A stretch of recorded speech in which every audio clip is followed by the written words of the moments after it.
Welcome. I'm E.G. Marshall.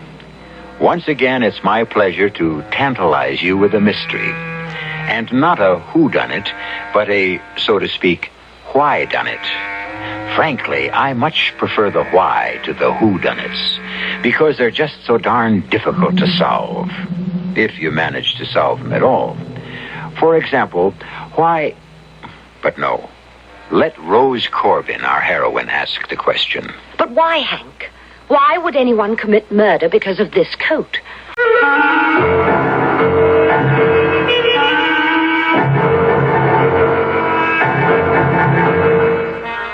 Our mystery drama, Roses Are for Funerals, was written especially for the Mystery Theater by George Lothar and stars Carol Shelley.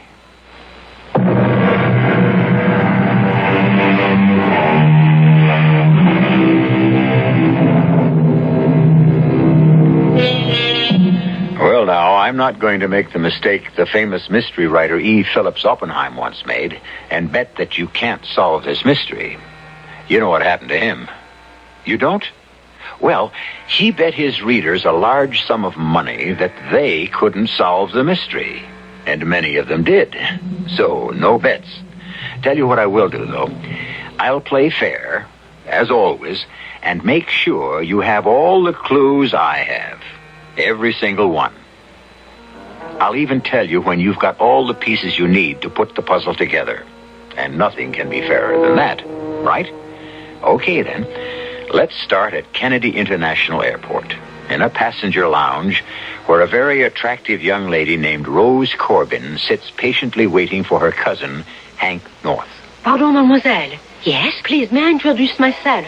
My name is Simone Lavaux. Yes? Please, I must talk quickly, very fast, because my flight has already been announced for Paris. What is it you want? You will think it is such a foolishness, mademoiselle, but I wish to buy your coat. You wish to buy my coat, the coat I'm wearing? Yes, please. It's a strange thing to ask, I know. It's a very strange thing to ask, especially when you're wearing the same kind of coat. Oh, no, it's not the same. Well, yours is real leopard skin, of course, while mine is only imitation, and a different style, too, but... Please, let me explain, and then I know you will agree to my very strange request. You can explain, but I'm not selling you this coat. Please, mademoiselle, the problem is my sister. She's my twin sister in Paris. Vous savez, elle est très pauvre. She's very poor, and she's married to a man who does not make much money. I'm sorry about that. Please, je vous en prie, please listen. When we were children, my sister and I always wore identical clothes. Dresses, coats, hats, everything was the same. And so today, when I buy something, well, like this coat I am wearing, which I bought here in the city, I always buy for her a duplicate. Oh, it's very thoughtful, yes, very kind. But you see, I'm very selfish. When I see this coat, I want it. Oh, I want it so much. And so I said to the salesperson, I will take this and another one just like it. Of course, for my sister, you understand. But mademoiselle, there is not another one like it.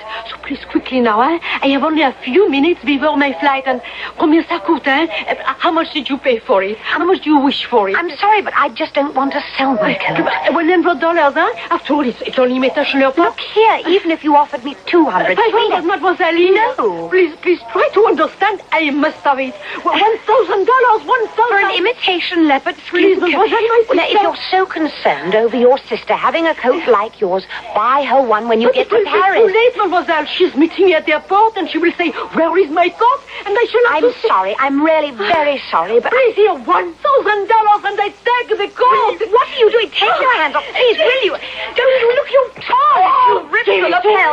Hey, cool it. Go away. Yes, I'll be happy to if one of you isn't Rose Corbin. Oh, that's me. Are you Hank? Hank? Yeah, that's me. I was pretty sure you were Rose. You're wearing that rose in your coat lapel. What is all of this? Well, this woman insists that I sell her my coat. But they have offered her $1,000. But if my cousin doesn't want to sell, you don't want to, do you, Rose? No. Well... But I do not have time to argue. I shall miss my flight. Please, I beg of you, sell it to me.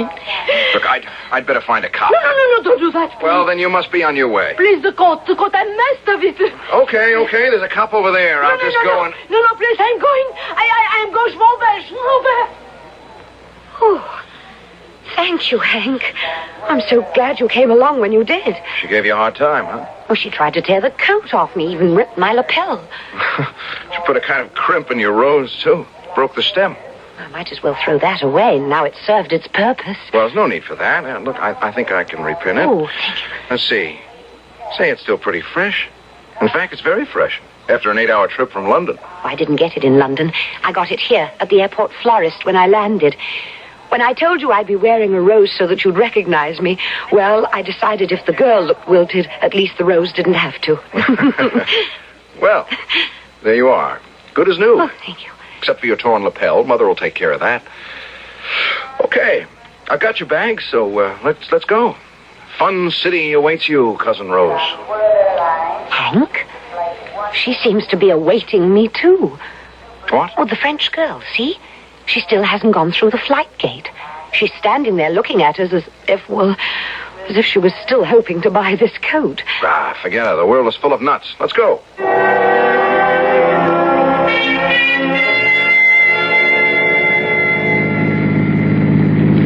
Well, yes, we have bridges in London, but nothing like this, Hank. The Triborough, you said? Yeah.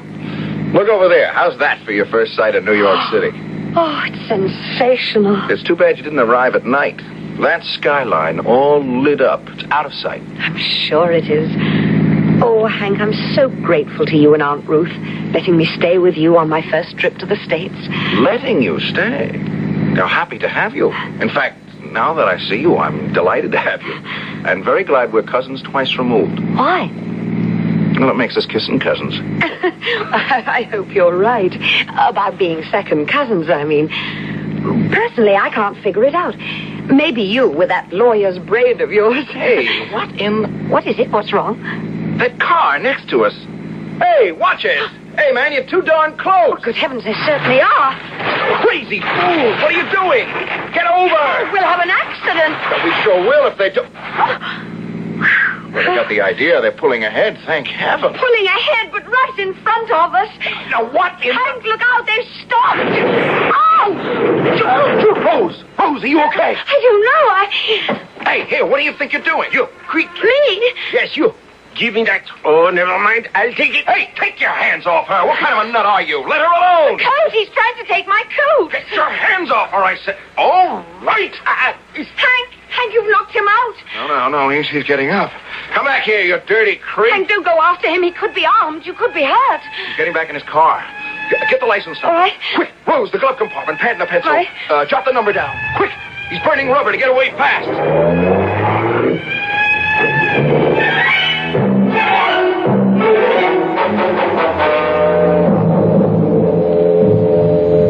They tried to kill us, Mother. They did. I know they did. And he, the man who jumped from their car and ran back to ours, he wanted my coat as badly as that woman at the airport. It's unbelievable. Altogether unbelievable. It's incredible. That's what it is. Now, just a minute. You say she was willing to pay $1,000 for it. For imitation leopard skin. But she wanted it and had to have it for her twin sister? Yeah, well, I don't buy that, Mother. This second attempt to get a hold of the coat. I mean, by a guy who was ready to kill us in an accident if it turned out that way. No. There's something about that coat. Something somebody wants. Yes, but what could anyone want with an imitation leopard skin coat? Where'd you buy it, Rose? Harrods in London. I wish I knew how to straighten out the mystery of Rose's coat. Oh, dear. You don't straighten out a mystery. You solve it. And I ought to know. I've read hundreds of them every year. Solve most of them, too. We'll try solving this one then, Aunt Ruth. Well, as a matter of fact, I've been thinking, and I may have the answer. You have? I just may have. Would you bring me the coat, dear? Of course. I won't be a minute. What do you think of her, Mother? Oh, she's beautiful, and she's just so charming, so poised. She may not have much money, son, but she does know how to wear clothes. And with a figure like that, the clothes wear her. Well, I don't mind saying she's exactly the sort of girl I hoped you'd marry one day. Yeah, well, in that case, I'm glad she came over. I'm glad you invited her. Oh, that's why I invited her. Here it is, Aunt Ruth. Thank you, my dear. Oh, this rose you wore is wilted, poor thing. Small wonder. It's really taken a battering. I suppose it just decided to give up. Mother, what are you doing? Now you know my methods, Watson. Apply them. I'm examining the lining. The lining? Oh, no, I could be wrong, but it wouldn't surprise me if something think were hidden in this lining? Well, what, for goodness sake? Well, let me see. Certainly not jewels, or I'd be able to feel them. You're going over that lining like an expert, Mother. Well, that's what comes of being a mystery story addict. Oh, wait. Not heroin either. Heroin? Oh, it's been done. Well, not anymore, though. The customs people were onto that, ages ago. I'll go. Now, if heroin were concealed in the lining, I'd be able to feel the crinkly little glassine envelopes. Oh. What? There's nothing hidden in the lining. Nothing I can see, anyway. Oh, was it paper delivery, dear? Yeah. Now, why are you looking at the front page? It's as if you've just been shocked out of a year's growth. Because it could be I just have been. Hank? Listen to this. Headline reads, Woman murdered on Paris-bound plane. What? A woman identified as Simone Laveau of Paris, France. Her. That's the woman who wanted to buy my coat. I know. Just listen now. Was found dead in her seat aboard Flight 219 for Paris late this afternoon. An hour after takeoff, a hostess, Andrea Klein, noticed that Miss Laveau was slumped in her seat and thought she was asleep. She secured a cushion to place behind the young woman's head, and on doing so, discovered she was dead. Oh, no. Further examination disclosed a deep knife wound in her left side. Since the flight was only an hour out from New York City, Hostess Klein recalls that a man was seated next to her just before takeoff, was nowhere to be found on board following the discovery of the murder. What does this mean, Hank? I'll tell you one thing it means, Mother. I'm going to police headquarters right now, and I'm taking that coat with me. Yes, but Hank... Rose, a woman who was willing to pay $1,000 for this piece of imitation leopard skin, was murdered an hour or so later. Why? A man neither of us ever saw before nearly killed us in a crash on the Triborough so he could get this coat off you. Why? Well, we better find out why, because... Yes, because... I could be wrong. I hope I am. But this coat, it could be a death warrant, Rose. Whose? Yours. Now, of course, you're thinking, so Ruth North, Hank's mother, examined the lining of that coat and found nothing. So what? Obviously, the coat contains something. Maybe it does, then again, maybe it doesn't. In fact, to be absolutely truthful with you, no. Why should I be? You have all the clues. Use them. I'll be back shortly for Act 2.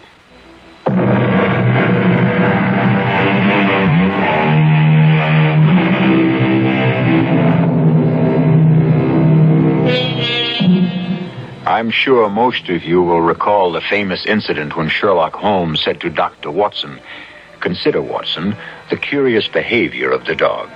And Watson said, "But Holmes, the dog did nothing." "Precisely, Watson," Holmes answered. "Precisely." Now that, my dear listeners, is precisely the sort of clue you now have in your possession, and like Watson, must figure out for yourselves. I can almost hear Holmes saying, "But consider the coat, Watson, the imitation leopard skin coat." And Watson answering, "But the coat is valueless, Holmes." And Holmes nodding wisely as he replies, "Precisely, Watson, precisely." Now, shall we go on? Joe. Hello. Contact ballistics. I'm fabrics. They're bullets. And that's what you want to know about. Joe, listen. Granted, I have what you call a special flair for forensic, but... Okay. I'll look into it. Yeah. Leave it to me, Joe. Bye.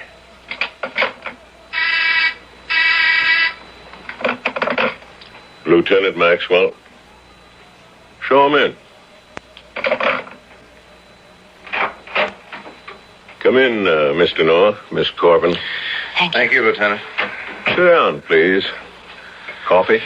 No thanks. Rose? No, thank you. Well, Here's your coat, Miss Corbin. We found nothing. Not a thing. Nothing? I'll level with you, Mr. North. When you brought this coat in the other night, I figured, well, there's something, and I'll find it. Like there had to be something. You know what I mean? Who offers 1,000 clams for an imitation leopard skin coat, then gets herself murdered an hour later? Who crashes his car against another guy's car on the Triborough here and tries to grab the coat off a dame? Who?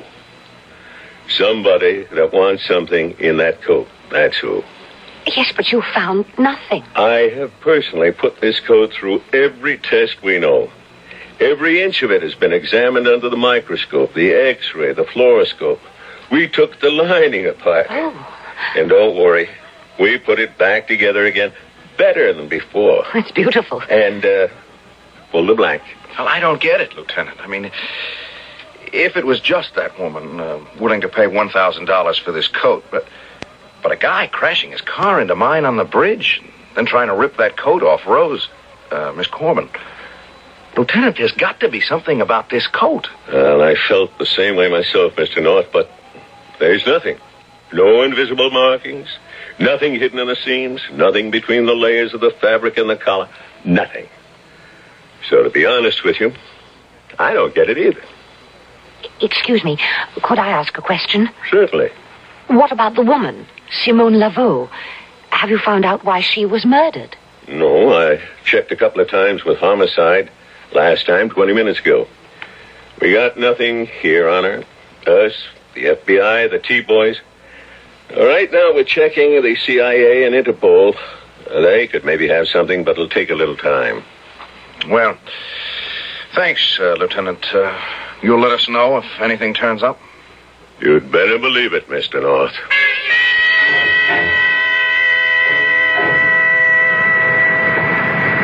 Well, so much for the coat, Rose. That's that, I guess. What would you like to do? Oh, don't you have to get back to your office? Yeah, well, not until late this afternoon. I scheduled my day so I could spend most of it with you. Say, I know. How about the Museum of Art? We could spend a few hours there, even have lunch if you'd like that. Oh, how wonderful, Hank. Only I don't like the idea of having to carry this coat around all day. Well, you won't have to. I mean, we'll check it at the museum. Okay? Okay. Hey, taxi! Taxi!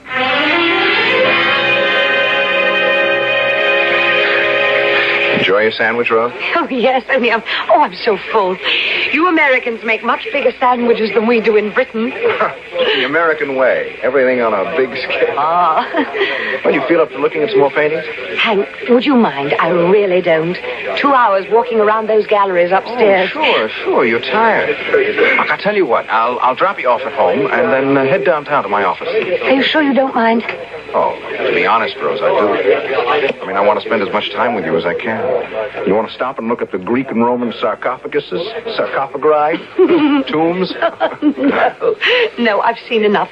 Let's just get my coat from the check room and go home, where I can rest these aching feet. Whatever you say, Cousin Rose. Hey, there's something going on over there. I should say so. There's a big crowd around the check room. Police.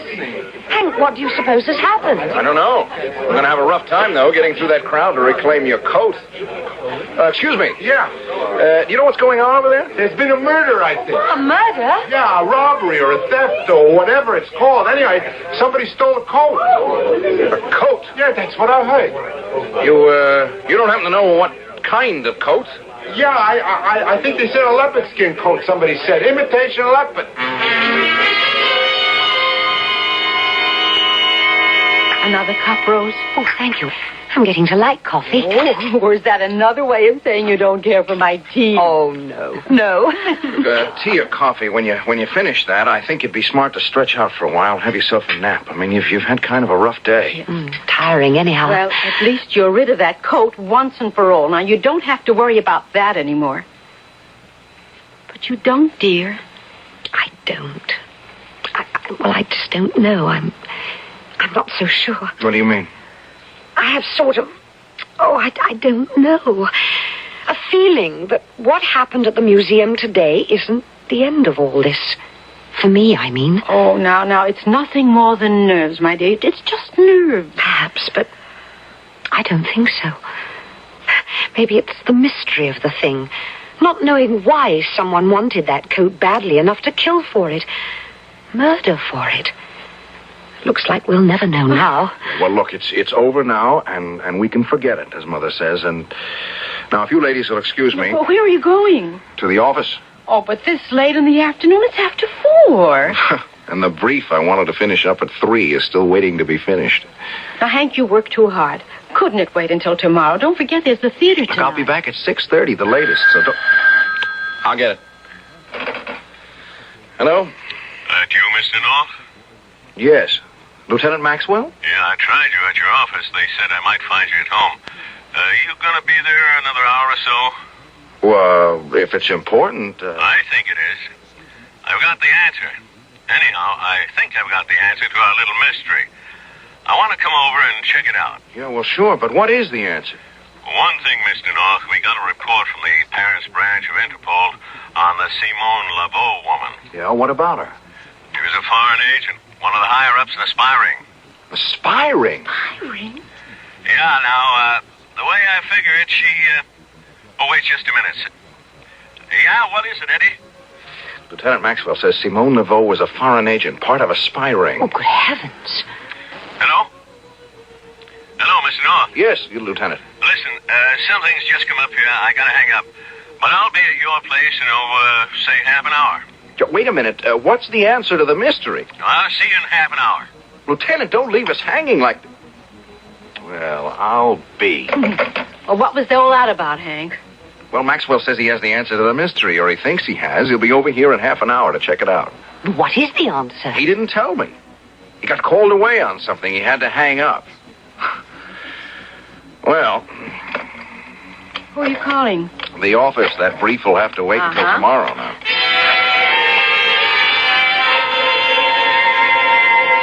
Well, where is he? Well, give him time, Mother. Give him time. But it's nearly 6 o'clock. He should have been here at least an hour ago, and we are going to the theater tonight, remember? Yeah, well, we may have to skip that. I'm so sorry, Aunt Ruth. Oh, that's all right, my dear. It's not your fault. Well, somehow I feel it is. Rose, how could it possibly be your fault? Well, I'm the one who bought that silly coat at Harrods, and if I hadn't bought it, none of this would have happened. Not to you, perhaps, but certainly to someone else, if someone did buy it.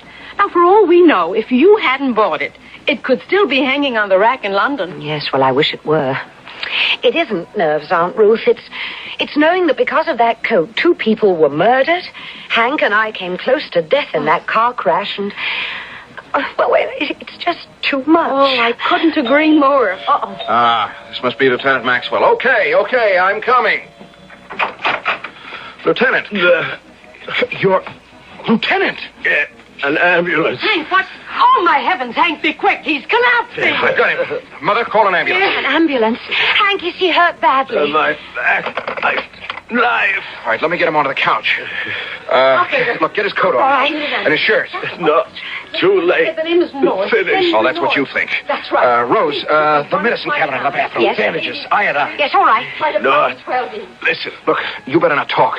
Just let me get these things off you, so I... The ambulance is on the way. Oh, my dear. blood, I've never seen so much. Listen. Oh. Yes, Lieutenant. The guy that did this. How did he do it? Not much time. She... Rose? Life in danger. Rose's life? In danger? Yes. She... Man's in agony. Here are some bandages and some iodine. Lieutenant. guy that did this must found out. I know the answer to the code. Listen now. Go on. Only one that knows me. My office bugged. Got to be. Tell them. Headquarters. Tell them. Bugged. Sure. Count on it. What is the answer, Lieutenant? The code. Not. Not? What do you mean, not? Not what? Lieutenant! Is he... Yes. Oh, Oh, the poor man. Another death. Will we never see the end of this? Why are you looking at me like that? Hank, Aunt Ruth, what is it? Tell me. He said, your life's in danger now. Mine? Yes, dear. But it can't be. How can it be? I haven't got the coat anymore. No, but... But what? They've got the coat. They've got what they were after. Why would they kill me? I don't know. But I better find out, honey. I damn well better find out.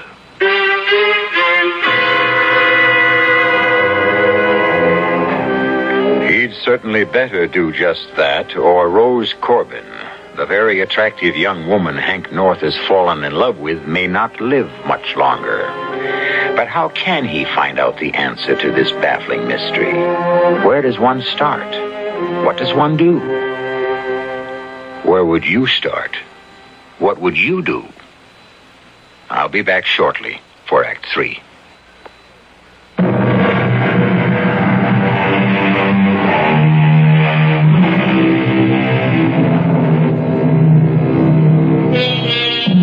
Well, now, let's see where we are.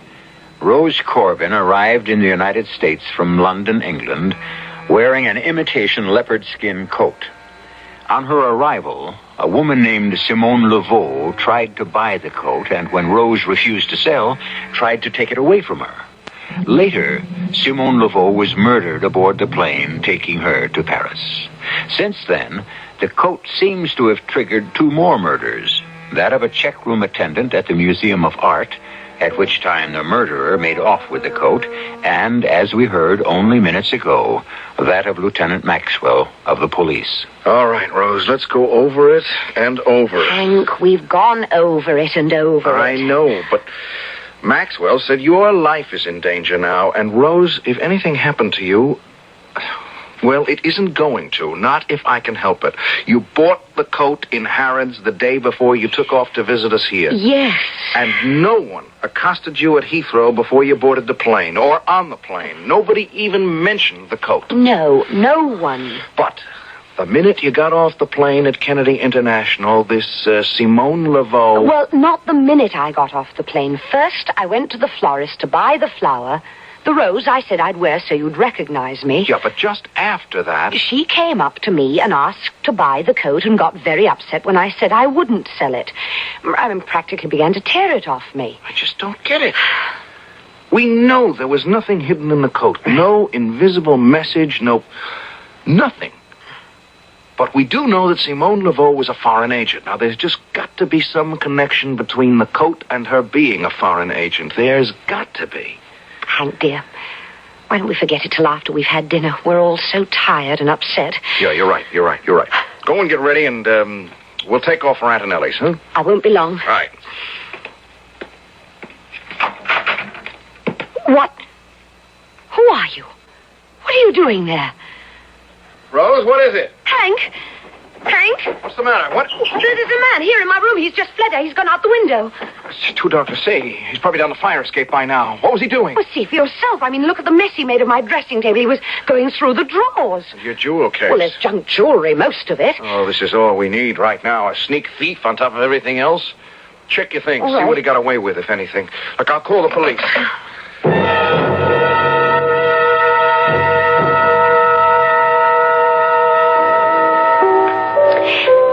And to what, Mr. North, do I owe this royal treatment? Royal treatment? Well, the call from your secretary saying to meet you at 5 o'clock at this swank watering hole, and then the arrival by messenger of this absolutely lovely little nosegay with instructions to wear it. Well, you leave tomorrow for England, and there's something I want to say to you. Something important. That's why I wanted to meet you here, alone and without Mother this time. And, well, as for the little nosegay, it's just a little something to make the occasion. Well, here I am, wearing my most attractive suit and the nosegay. So what do you want to say? Good afternoon. May I take your order? Martini, Rose? Rose? What? Martini? Oh, yes. 2 martinis, waiter. Very dry. Yes, sir. Would Madame like me to take her jacket? Take my jacket? It's a bit warm in here this afternoon, and I thought... No, thank you. I'm quite comfortable. Certainly, Madame. 2 martinis. Well, now, Rose, what I wanted to say... Something wrong? No. I was just wondering if I'd seen that waiter somewhere before. Not likely. Well, now, Yes. Well, now what? Rose, we've only known each other for a few weeks, but in that short time, I've fallen in love with you, and I want you to marry me. Will you? Of course. Of course. Just like that? What did you expect me to say? Oh, sir, this is so sudden. No, but... I'm in love with you too, Hank. Head over heels. Oh, Rose. Well, I guess it's time then for me to give you this. Oh, Hank. Oh, it's gorgeous. Oh, darling, that diamond must have cost a fortune. You're worth a fortune. Hold out your hand. There. Oh, thank you, dearest. Thank you so much.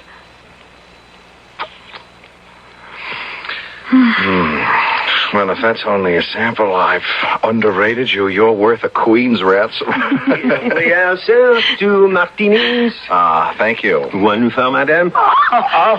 Oh, Madame, I'm sorry. You spilled it all over my jacket. Oh, forgive me, Madame, forgive me. One of those things, it just slipped from my fingers, but allow me, I will take care of everything.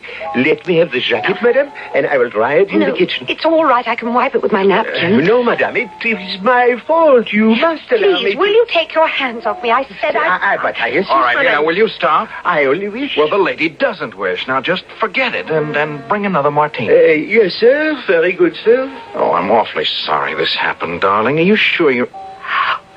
Rose, what... That waiter. What about him? I remember now. Why does he want this coat? This jacket? What? First he wanted me to take it off, pretending it was hot in here. And spilling that drink just now was no accident. He did it deliberately.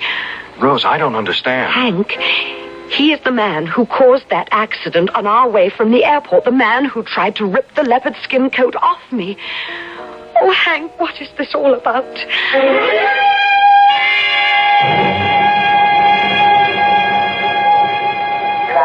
Ah, that's your flight they just called. Now have a good trip home, Rose, and we'll be looking forward to seeing you again in a week or 10 days, dear. Quicker than that, Aunt Ruth, if I can wind up my affairs in London sooner.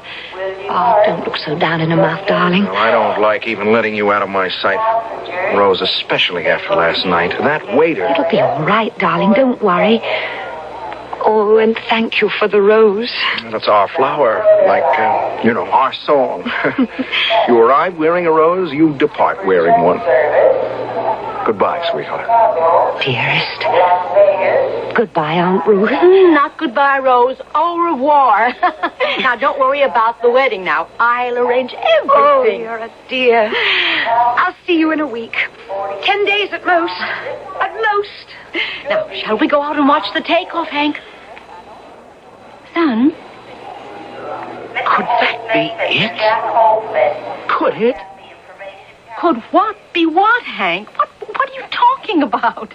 The coat she was wearing when she arrived. The jacket she was wearing last night. Good Lord! The jacket she's wearing now. Could it be that?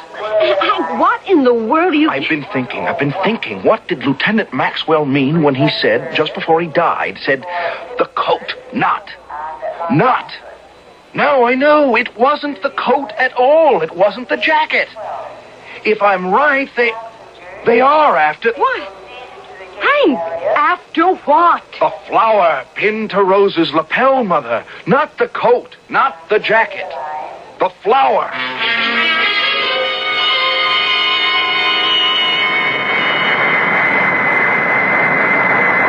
Well, airborne at last and headed for dear old England, young lady. Oh, yes. Since we're seated next to each other, let me introduce myself. Emile Tencourt. Rose Corbin. Have you been visiting in the States long? Not really. A few weeks. I'm going to... how did you know that? Well, how did I know? Well, that I was visiting in the States. I could be living there. I could be an American citizen for all you know. I assumed your accent. Who are you? Behind those dark glasses? You're a very perceptive young woman, Miss Corbin. No, don't. Not a move. Or I'll give you what I gave Simone Laveau. That's it. No quick moves, no panic. Good. Just relax now. Enjoy the trip.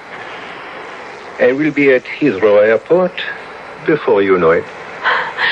Enjoy the trip. I would if I were you. It's the last trip you're ever going to make.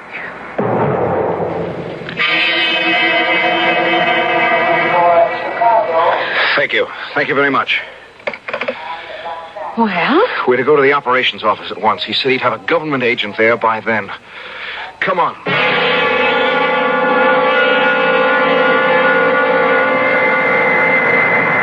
Why won't you tell me? There is no need for you to know. Since you're going to kill me when we get to Heathrow. No, not at Heathrow.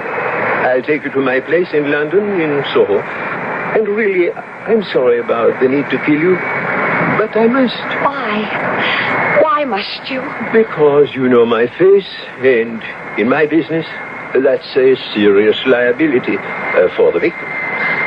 But be of good cheer.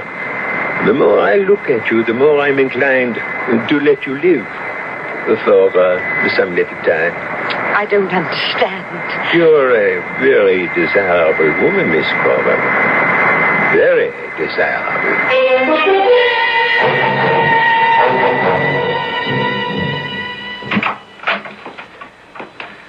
Yes, Hank, what... The government men said to wait here. Yes, but... They're going to radio the pilot. Oh. I gave them as clear a description of the man, the guy who tried to get the coat from Rose in that accident on the bridge and who palmed himself off as a waiter last night. And then what? Well, he'll check the plane.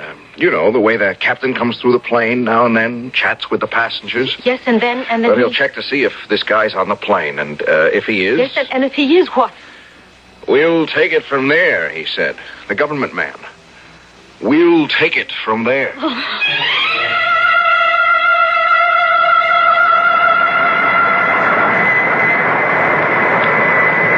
Did you enjoy the movie? Are you joking? Just making small talk. If you must talk, why not tell me what it is you want? Why did you cause that accident on the Triborough Bridge and try to get the jacket I had on last night? What is it you're after? Patience, Miss Corbin. We'll be landing at the Heathrow in half an hour. Another hour or so, we'll be at my place in Soho. And perhaps an hour or so after that, I'll tell you. And perhaps not.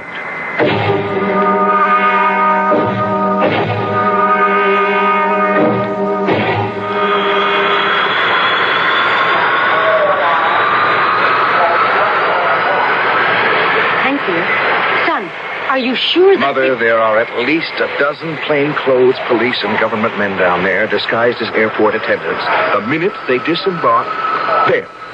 They've rolled the landing platform in place. The door is opening. Yes, well, that man, whoever he is, discovers that this isn't Heathrow. But don't worry, everything has been arranged. There they are. Rose and the man. There's the captain right behind them. Oh. And they're walking right into the arms of... Rose, a fool! He put up a fight!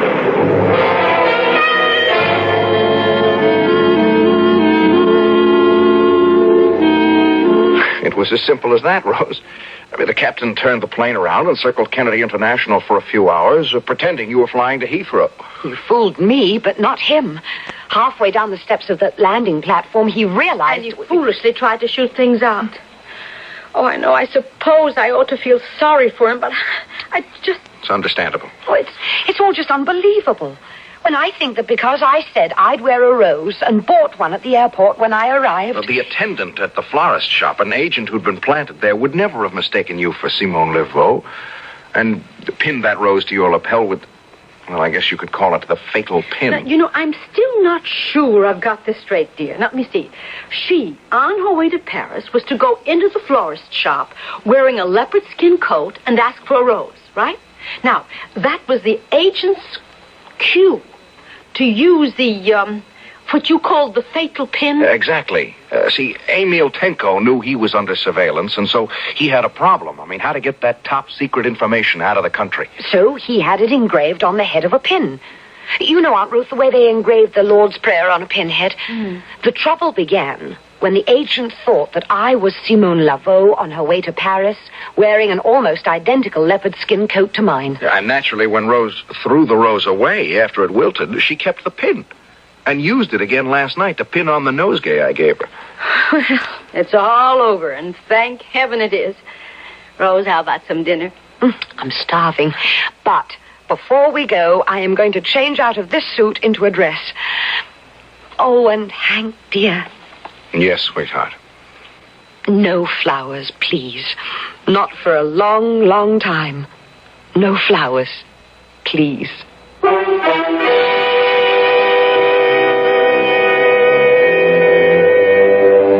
And so, as you see, like all good, seemingly insoluble mysteries, the solution to Roses Are for Funerals was very simple indeed.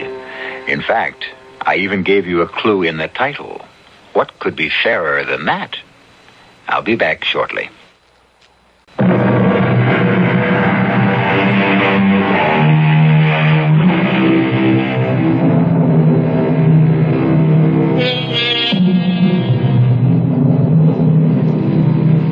Mysteries, it seems to me, are like a magic show. Like the magician, the author shows you everything, but directs your attention elsewhere. Perhaps I should say misdirects it. So be on your guard next time. Oh, yes, there will be a next time. And although I'll always play 100% fair with you, I warn you now, I'll do all I can to mislead you. Can you blame me? Our cast included Carol Shelley, Tony Roberts, Mildred Clinton, and Dan Acco. The entire production was under the direction of Hyman Brown. This is E.G. Marshall inviting you to return to our Mystery Theater for another adventure in the macabre. Until next time, pleasant dreams.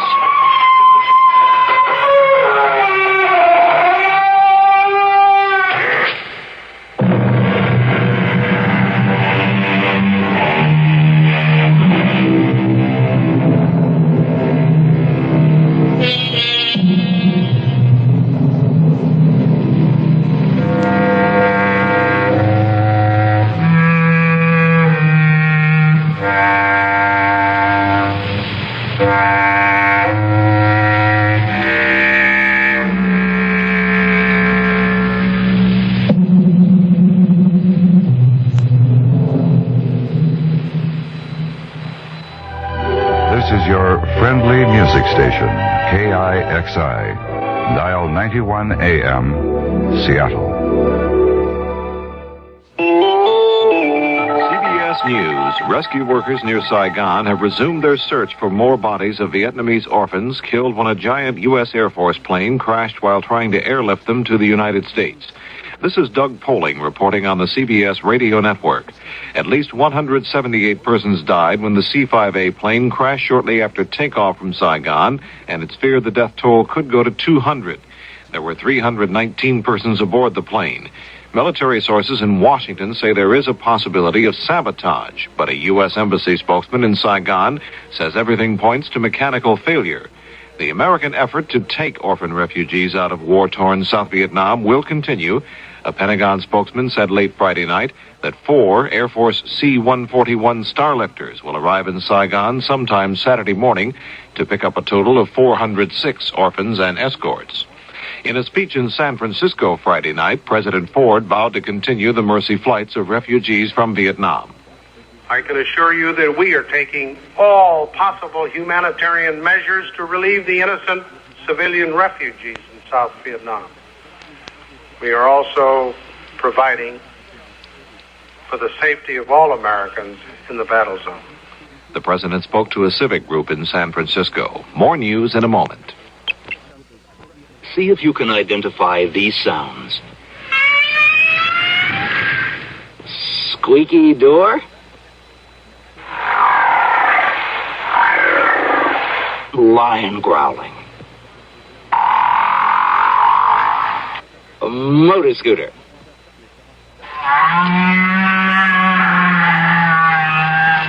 Cow mooing?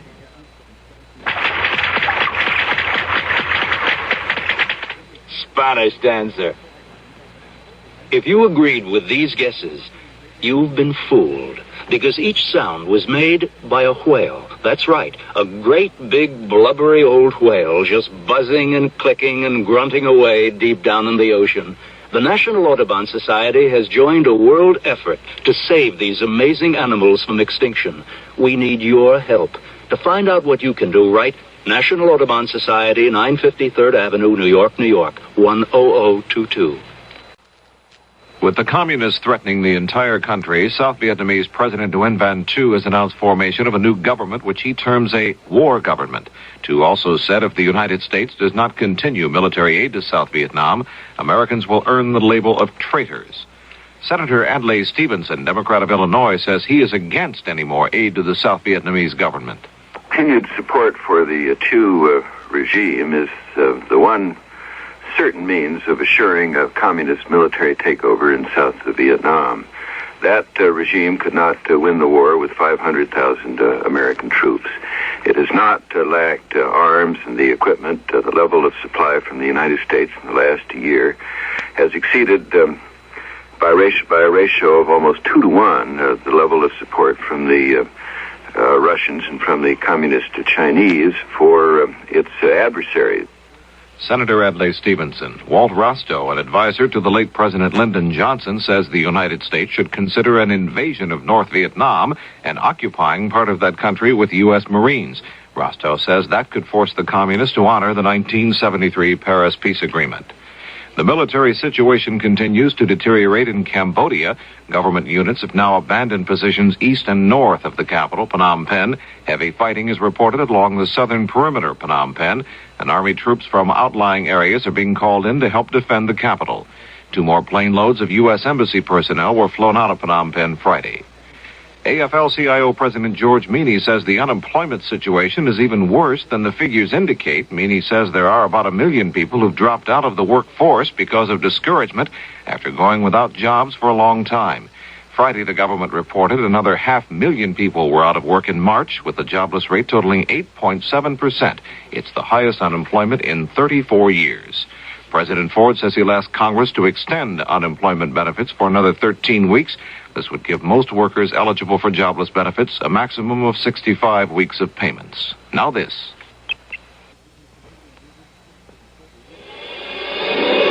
The Movies, 1975. Hi, I'm Lee Jordan, inviting you to the wonderful world of the movies, 1975. Ellen Burstyn's been nominated for an Academy Award for her role in Alice Doesn't Live Here Anymore. She told me why she chose this role over many other offers. I was looking for a script for a long time from while I was shooting The Exorcist, and I didn't like any of the ones that they were submitting to me. And they were not scripts from the woman's point of view. They were, any part in them for a woman was a traditional role of the wife of the man, or the mistress of the man, or the daughter of the man, or something. And this was the only one I found that was really, I felt, from a woman's point of view. Ellen Burstyn, an Academy Award hopeful, one of many Hollywood stars you'll hear on The Movies, 1975. 30 special broadcast this weekend over the CBS Radio Network. An Athens newspaper reports the will of the late Aristotle Onassis has been opened and read to his closest heirs. The report says the will was read in strict secrecy and only members of the family know its contents. Onassis, who died March 15th in Paris, left an estate estimated at about $1 billion. Doug Poling, CBS News.